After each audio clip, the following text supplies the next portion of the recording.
सबको जय मसीह की। प्रभु यीशु मसीह आप सभी लोगों को आशीष दे। आप परमेश्वर के वचन और उसकी सामर्थ्य में बढ़ते जाएं। आइए हम एक वचन को देखते हैं और ये वचन लिया गया है यूहन्ना रचित सुसमाचार उसका 2 अध्याय उसके 1 पद से 12 पद तक। गलील के काना में पहला आश्चर्य कर्म। यहाँ पे लिखा, फिर तीसरे दिन गलील के काना में किसी का विवाह था और यीशु की माता भी वहाँ थी। यीशु और उसके चेले भी उस विवाह में निमंत्रित थे।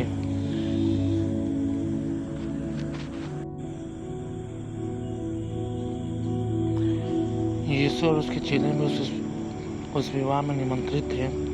जब दाखरस घट गया तो यीशु की माता ने उससे कहा, उनके पास दाखरस नहीं रहा।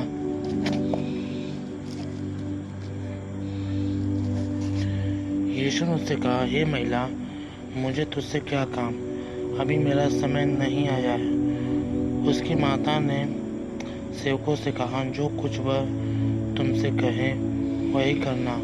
वहाँ यहूदियों के शुद्ध करने की रीति के अनुसार पत्थर के 6 मटके धरे थे, जिनमें 2-3 मन समाता था। यीशु ने उसे कहा, मटकों में पानी भर दो। उन्होंने उन्हें मुँह भर दिया।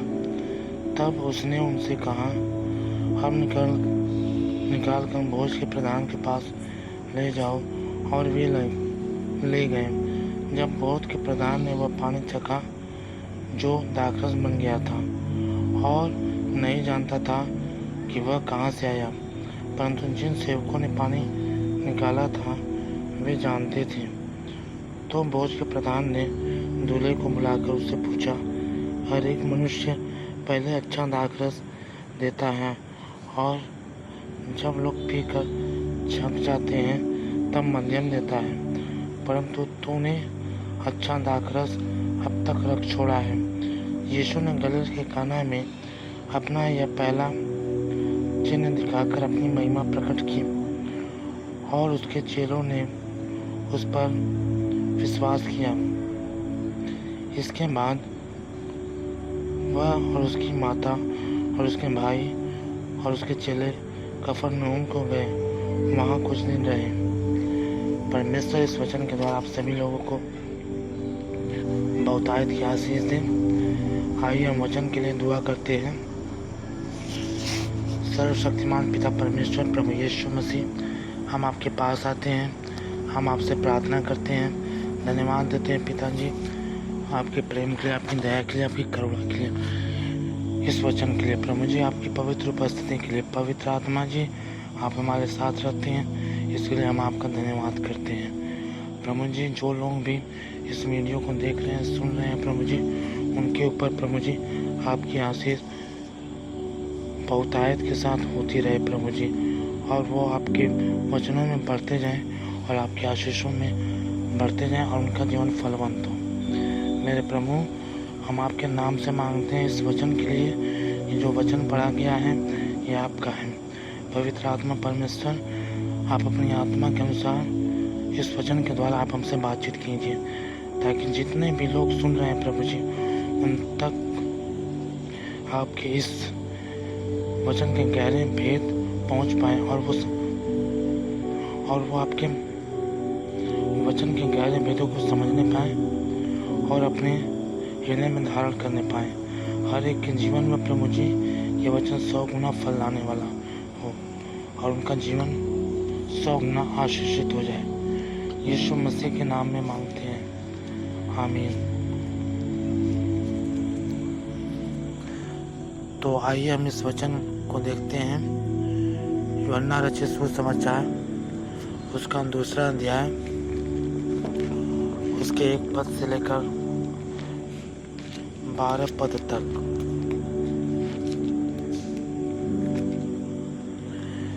गलील के काना में पहला आश्चर्य कर्म। यहाँ पे लिखा, फिर तीसरे दिन गलील के काना में किसी का विवाह था और यीशु की माता भी वहाँ थी।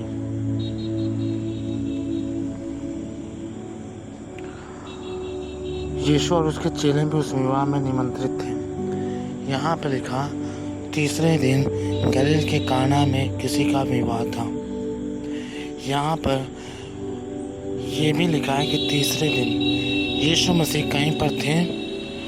वहाँ पर उन्होंने परमेश्वर के राज्य का सुसमाचार सुनाया, अपने चेले बनाए और फिर उस दिन से लेकर तीसरे दिन गलील के काना में किसी का विवाह था। ये बातें इस बात को दर्शाती हैं कि इस समय जब कि सुसमाचार लोगों को सुनाया जा रहा है, लोगों को बताया जा रहा है, और जो लोग भी वचन को सुन रहे हैं उन पर चल रहे हैं और यीशु मसीह के चेले बन रहे हैं, उसके परिवार का हिस्सा बन रहे हैं। जब तीसरा दिन आएगा, क्योंकि यीशु मसीह जब इस संसार में थे तो 2000 साल अब तक हो चुके हैं यीशु मसीह को, और जब 1000 साल का वर्ष आएगा तो उसमें मेमने और उसकी दुल्हन का विवाह स्वर्ग में होगा। तो यहाँ पर तीसरा दिन इसलिए लिखा है क्योंकि उस समय जैसे हुआ था उस समय जैसे शादी हो रही थी, तो एक दृष्टांत के रूप में ये बात तीसरे दिन की लिखी गई है कि यीशु मसीह अपने चेले बनाएंगे, पवित्र आत्मा इस पृथ्वी पर कार्य करेगा, जो लोग भी उसके परिवार का हिस्सा बनेंगे, जो लोग भी उसके चेले बनेंगे, जो लोग भी उसके वचन पर चलेंगे, आत्मा के अनुसार जिएंगे, क्षमा किए जाएंगे, विश्वास योग्य रहेंगे, जब प्रभु आएगा और वो रैप्चर में उठा लिए जाएंगे, वो सभी लोग जो रैप्चर से पहले में विश्वास योग्य थे, उन सभी का विवाह परमेश्वर के मेमने के साथ होगा। ये इस बात को दर्शाता है। और यहाँ पर लिखा दूसरे पद में, यीशु और उसके चेले भी उस विवाह में निमंत्रित थे, और जब वो विवाह होगा तो वहाँ पर यीशु मसीह, परमेश्वर पिता, प्रभु यीशु मसीह के चेले सभी लोग वहाँ पर रहेंगे जो स्वर्ग में होगा। लेकिन हम इसी विवाह के अनुसार इस वचन को समझते हैं। यहाँ पर लिखा, जब दाखरस घट गया तो यीशु की माता ने उससे कहा, उनके पास दाखरस नहीं रहा। यीशु की माता, यीशु मसीह के चेले और यीशु मसीह गलील के काना में जिसके घर विवाह था, जिस विवाह में वो निमंत्रित थे और वो वहाँ पर गए थे, तो वहाँ पर एक घटना हुई, उनके पास दाखरस समाप्त हो गया। और यीशु मसीह की माता ने प्रभु यीशु मसीह से कहा, उनके पास दाखरस नहीं रहा। यीशु मसीह की माता ने आकर प्रभु से यह बात कही। उसने किसी और से नहीं कहा, उसने प्रभु से यह बात कही कि उनके पास दाखरस नहीं रहा। और यहाँ पे लिखा, यीशु ने उससे कहा, हे महिला, मुझे तुझसे क्या काम, अभी मेरा समय नहीं आया। प्रभु ने कहा, हे महिला, मेरा तुझसे क्या काम, अभी मेरा समय नहीं आया है। प्रभु ने ये बात क्यों कही? यहाँ पर हम ये भी देखते हैं कि प्रभु यीशु मसीह ने माँ मरियम से ही बोला, हे महिला, मेरा तुझसे क्या काम, अभी मेरा समय नहीं आया है। प्रभु ने कहा, हे महिला। बहुत से लोग कहते हैं कि प्रभु ने अपनी माँ को महिला क्यों बोलते थे। तो इसका जवाब ये मिलता है कि यीशु मसीह उन दिनों में सेवकाई में अपने करते करते अपने परमेश्वर पिता से जुड़े हुए थे और वो अपने परिवार का भी ख्याल रखते थे। लेकिन बहुत से लोग पूछते हैं कि वो महिला क्यों बोलते थे। तो यहाँ पर ये शब्द कुछ जगहों पर मिलता है। ये इस बात का प्रमाण है क्योंकि बहुत से लोग माँ मरियम को ईश्वर समझते हैं। बहुत से लोग माँ मरियम को देवी मानते हैं, जबकि वो एक मनुष्य थी। खुदा ने उनका इस्तेमाल किया था यीशु मसीह को इस संसार में भेजने के लिए। और यीशु मसीह ने कहा, हे महिला, मेरा तुझसे क्या काम। यहाँ पर प्रभु ने कहा, हे महिला, ऐसा इसलिए कहा क्योंकि अगर हम शारीरिक दृष्टि से देखेंगे तो माँ मरियम यीशु मसीह की माता थी। लेकिन अगर हम आत्मिक दृष्टि से देखें तो माँ मरियम खुद यीशु मसीह की बेटी थी। यीशु मसीह के द्वारा सारी सृष्टि का जन्म हुआ, तो माँ मरियम को रचने वाला भी वही था, वो भी उसकी सृष्टि थी। इसलिए हम माँ मरियम को सम्मान दे सकते हैं, पर महिमा हम यीशु मसीह को ही देंगे क्योंकि वही परमेश्वर है।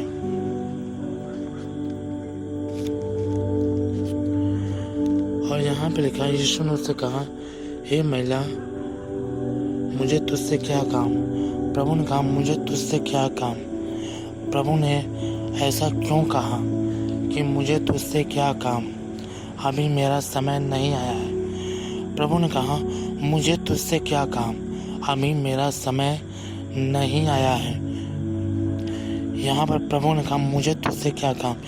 यीशु मसीह क्या कह रहे थे? प्रभु ये बात कह रहे थे कि मुझे तुझसे क्या काम। उनके पास दाखरस घटा है, उनके पास घटी हुई है। मुझे तुझसे क्या काम, तुम मेरे पास क्यों आ रही हो? अभी मेरा समय नहीं आया है। क्यों प्रभु ने कहा अभी मेरा समय नहीं आया है?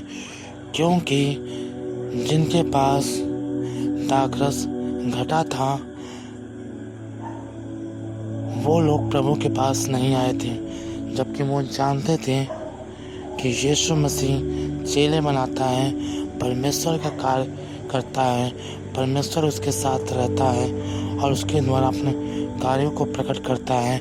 तो यीशु मसीह ये चाहते थे कि वो मेरे पास आए, वो अपनी समस्याओं को मेरे पास आए, लेकिन वो नहीं आए। और यहाँ पे इसीलिए प्रभु कह रहा था अभी मेरा समय नहीं आया है। जब वो आएंगे, जब वो अपनी शर्मिंदगी को लेकर, अपने घटी को लेकर, उस समय मेरा समय आ जाएगा, क्योंकि मैं उसी समय उनके जीवन में कार्य करूँगा। तो हमें हमारे भी जीवन में अगर कोई घटी है, परेशानी है, तो हम प्रभु के पास जाएं। हम इधर उधर ना देखें, क्योंकि इधर उधर ना देखने से हमारे जीवन में परमेश्वर का कार्य नहीं होता है। हम इधर उधर देखते हैं, परमेश्वर हमारी तरफ देखता है कि उसके बेटे और बेटियां उसकी तरफ मुड़े, ताकि मेरा समय आए उनके जीवन में और मैं उनके जीवन में कार्य कर सकूं और राज्य कर सकूं।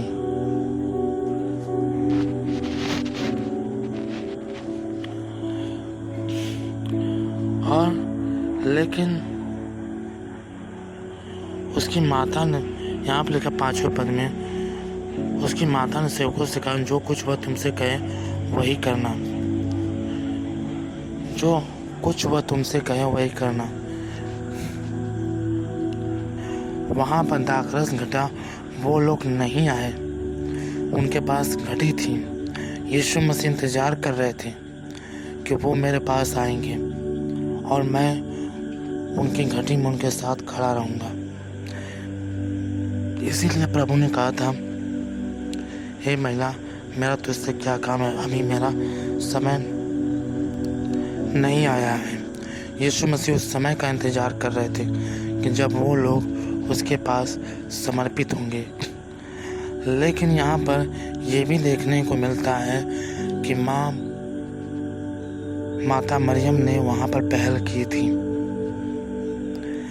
हमें भी ऐसे ही करना चाहिए। अगर हम प्रभु के लोग हैं, अगर हमारे आसपास कोई बीमार है, कोई तकलीफ में है, कोई श्राप में है, कोई बंधन में है, कोई बेरोजगार है, तो हमें ये नहीं कहना चाहिए कि ये प्रभु में चला जाए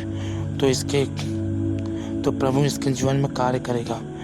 हो सकता है प्रभु उसके लिए इंतज़ार कर रहा है, लेकिन वो प्रभु को नहीं पहचान पा रहा है, वो प्रभु की ओर नहीं जा पा रहा है, वो अपने ही कार्यों में व्यस्त है, शैतान ने उसे व्यस्त कर रखा है।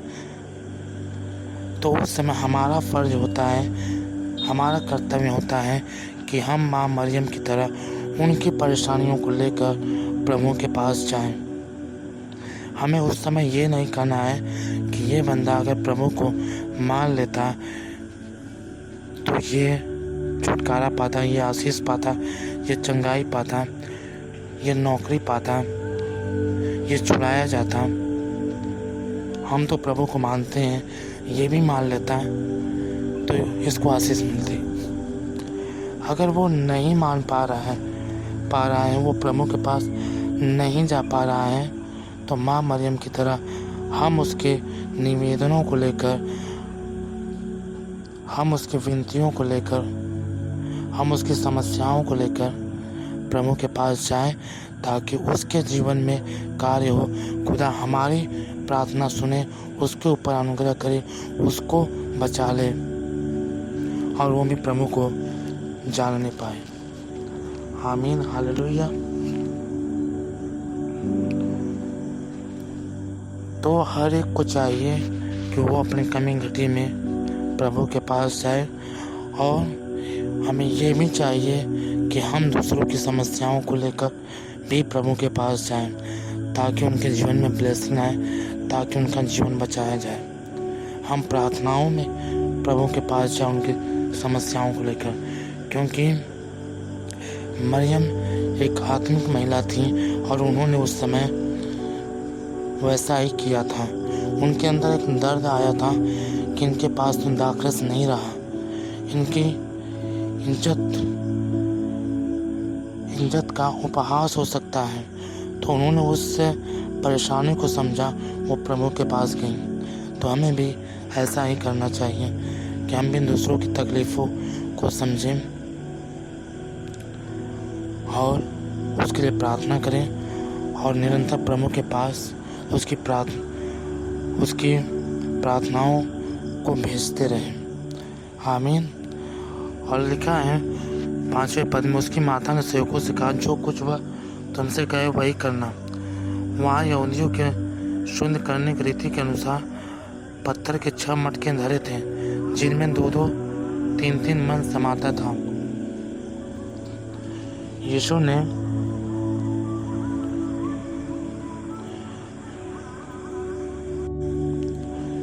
उनसे, यहाँ पर लिखा,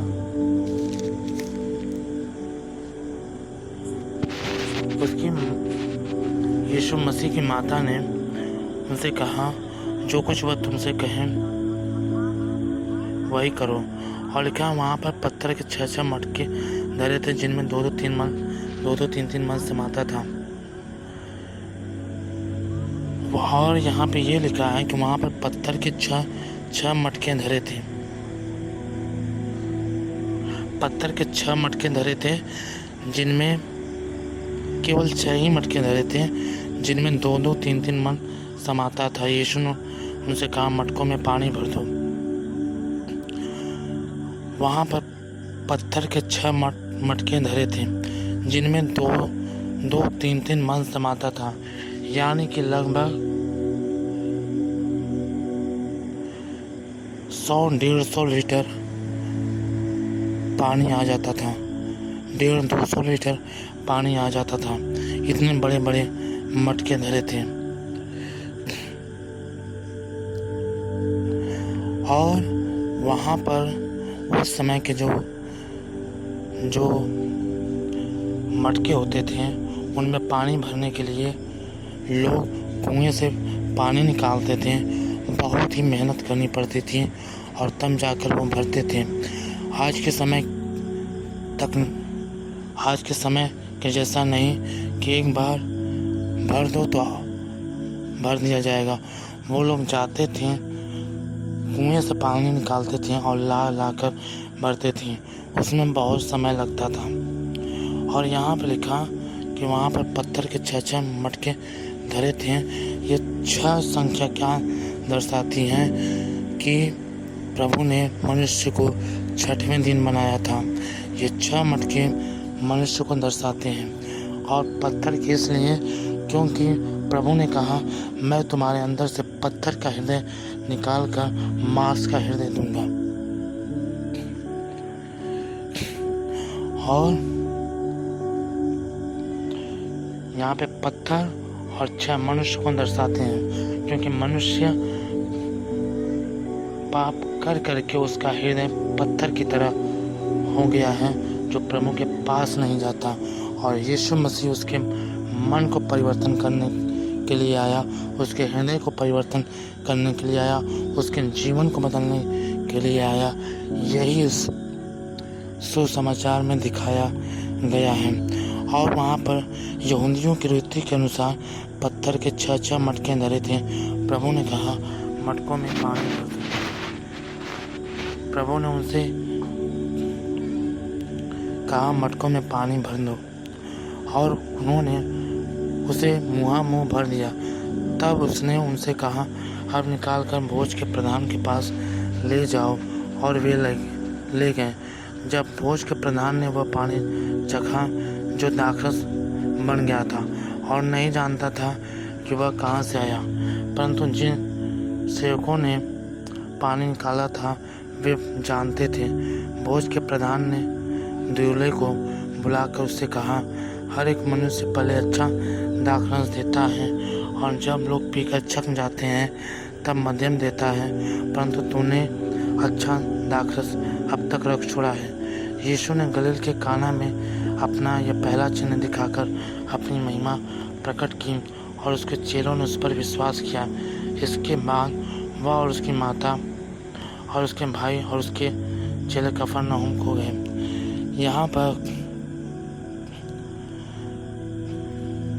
जब वहाँ के लोगों ने पत्थर के 6 मटकों को मुँह भर दिया, तब यीशु मसीह ने कहा, इसमें से पानी ले जाकर भोज के प्रधान को दो। और जब वो ले जाकर उसको दिए और जब भोज के प्रधान ने उस पानी को चखा तो वो दाखरस बन गया था। और जब उसने उसको चखा तो उसने कहा कि हर एक व्यक्ति पहले अच्छा दाखरस देता है और जब लोग पीकर छक जाते हैं तब मध्यम देता है, पर तूने तो अब तक सबसे अच्छा दाखरस रखा है। ये इस बात का प्रतीक है कि जब प्रभु हमारे जीवन में कार्य करेगा, जब प्रभु हमारे जीवन को बदलेगा, तो हमारा जीवन बेहतर से भी बेहतर होगा। हम आशीषों के वारिस होंगे, हम चंगाई के वारिस होंगे, हम आत्मिक शांति को प्राप्त करेंगे, आत्मिक आनंद को प्राप्त करेंगे। हम उसके डिवाइन लव से भर जाएंगे, क्योंकि जब हमारा जीवन बदलेगा तो पवित्र आत्मा परमेश्वर हमारे अंदर वास करेगा, और जब परमेश्वर हमारे अंदर वास करेगा तो हम बेहतर से बेहतर हो जाएंगे। और लिखा है कि यीशु मसीह ने अपना यह पहला चिन्ह दिखाकर अपनी महिमा प्रकट की और उसके चेलों ने विश्वास किया। यीशु मसीह ने अपना यह पहला चिन्ह दिखाया था, अपना ये पहला चमत्कार दिखाया था। यीशु मसीह ने पहला कार्य ये नहीं किया कि उसने किसी बीमार को चंगा किया, उसने कोढ़ी को शुद्ध किया, उसने लंगड़ों को चलाया, उसने अंधों को आंखें दी, उसने मुर्दे को जिलाया। उसका पहला कार्य ये नहीं था। उसका पहला कार्य ये था कि उसने पत्थर के 6 मटकों में रखे पानी को दाखरस बना दिया। ये इस बात को संकेत करता है कि यीशु मसीह पत्थर के 6 मटकों में रखे पानी को बदल दिया, जो इंसान को दर्शाता है 6 नंबर, क्योंकि मनुष्य 6वें दिन बनाया गया उत्पत्ति में हमें मिलता है। तो ये इस बात को दर्शाता है कि यीशु मसीह जीवन बदलने आया है। वो आशीष देने, वो चंगाई देने, वो नौकरी देने, ये सारी चीज़ें बाद में हैं, पर उसका सबसे पहला टारगेट ये है, उसकी सबसे पहली सेवकाई ये है कि वो मनुष्य का जीवन बदलने आया है। जो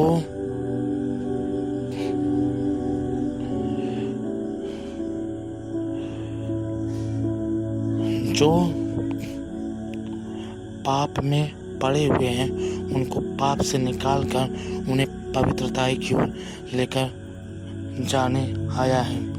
यीशु मसीह ने ये पहला चिन्ह दिखाकर उसने यही दर्शाया कि मैं इंसान के जीवन को बदलने आया हूँ, और वो सबसे पहला कार्य यही करता है। तो हम भी आशीषों की ओर न जाएं, क्योंकि प्रभु हमारे जीवन से सबसे पहले यही चाहता है कि हमारा जीवन बदले और हम उस मार्ग पर चलें जो उसने हमें दिखाया है, क्योंकि उसका मार्ग उत्तम मार्ग है। जब हम उस मार्ग पर चलेंगे हमारा जीवन बदलेगा, तो हमारे जीवन में उत्तम से उत्तम आशीषें आएंगी। तो ये बहुत बड़ी आशीष है कि यीशु मसीह एक जीवन बदलने वाला परमेश्वर है। वो धर्म नहीं बदलता, वो जीवन बदलता है, वो अधर्म बदलता है, वो मनुष्य के कठोर हृदय को नम्र करता है, उसको पवित्र करता है, उसको शुद्ध करता है, उसको दीन बनाता है। हमारा परमेश्वर ऐसा परमेश्वर है कि वो पापियों को पाप से छुड़ाता है। और जब प्रभु ये कार्य कर रहा है, जब पवित्र आत्मा ये सेवकाई कर रहा है इस पृथ्वी पर रहकर, तो हम भी प्रभु के साथ संगति में बने रहें, ताकि हमारा जीवन बदला जाए और हम उसके बेटे की तरह नम्र और दीन बने, पवित्र बने। क्योंकि यीशु मसीह का पहला आगमन पापियों के लिए हुआ था, लेकिन अब उसका दूसरा आगमन जब वो बादलों पर आएगा तो धर्मियों के लिए होगा। तो हम धार्मिकता में चलें। क्यों? क्योंकि यीशु मसीह जीवन बदलने वाला परमेश्वर है। हम उसे अपने जीवन में मौका दें, हम सच्चा पश्चाताप करें, हम गुनाहों को छोड़ें, ताकि वो हमारे जीवन को पूरी तरीके से बदल दे और हमारे जीवनों में राज्य करे और हमारे जीवन में बहुत सी आशीषें आए और हमारा जीवन 100 गुना फल लाए और जीवन की पुस्तक में हमारा नाम हो। तो परमेश्वर इस वचन के द्वारा आप सभी लोगों को बहुतायत की आशीष दे। सबको जय मसीह की।